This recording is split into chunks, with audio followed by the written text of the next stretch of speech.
Hey everybody, welcome back to the channel. Today we have the 2017 Toyota Sienna and we're going to show you how to use your smart screen.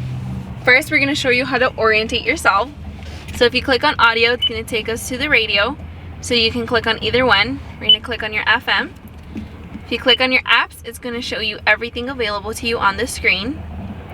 If you click your home button, it's going to take you to a brief summary of your screen showing you your radio. Once you connect your phone, it'll show here, and also the weather.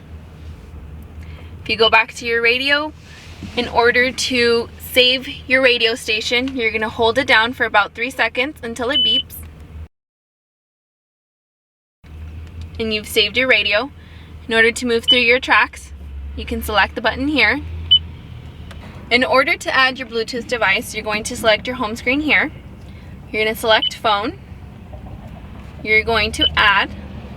You're going to grab your Bluetooth device and go to your Bluetooth settings.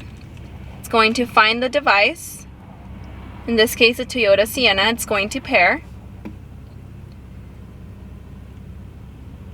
You're going to give it permission to pair. Once it is successful, it's going to mention here it's connected as a phone.